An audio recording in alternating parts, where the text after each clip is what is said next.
Assalamu alaikum. Hurmatly mekendештер, жалпы кыргызстандыктар сак саламатсыздарбы? Бүгүн 2024-жылдын 30-август күнү Кыргызстанда аябай чоң жакшы жаңылыктар болууда. Алардын бири Баткен областынын Кадамжай районунун Майдан айында жайгашкан Испайрам 1 чакан ГЭСинин ачылуу аземине туралы. Бул чакан ГЭС жалпы кубаттуулугу 4 мегаватт түзүп, бул чакан ГЭС бүгүн Кыргыз Республикасынын президенти Садыр Жапаровдун катышуусунда колдонууга берилмекчи. Бул колдонууга берилсе, дал ушул Кадамжай районундагы 2 айылды электр энергиясы менен үздүктүксүз камсыз кылат.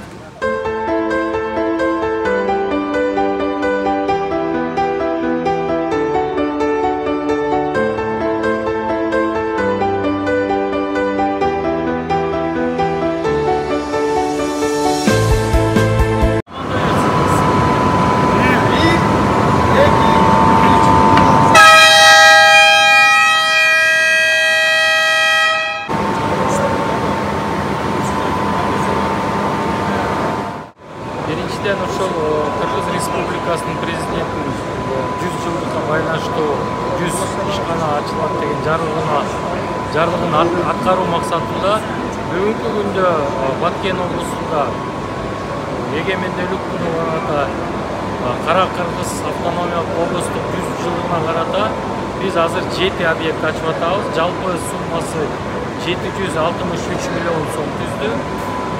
Анын ичинен 4 өндүрүш объект, 1 муниципалдык базар, 2 соцобъект, бул 2 мектеп. Эми азыркы бүгүнкү салтанаттуу иш-чарабыз Кадамжай районунда Майдан айыл өкмөтүндө Испайрам 1 чакан ГЭС ачылышында баарыбыз чогуу менен күбө болуп катыштык. Бул объектинин негизги максаты энергетикалык коопсуздук, ошондой эле энергетикалык карандыкты камсыз кылуу. Бул долбоор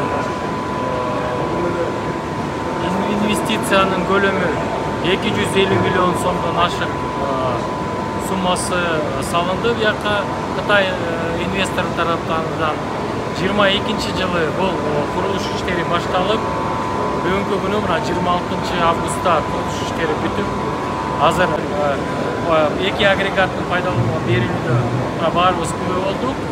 Азыркы убакта биздин жалпы электр тармакка азыр 1 мегаватт ашык электр энергияны камсыз кылып берип атышат.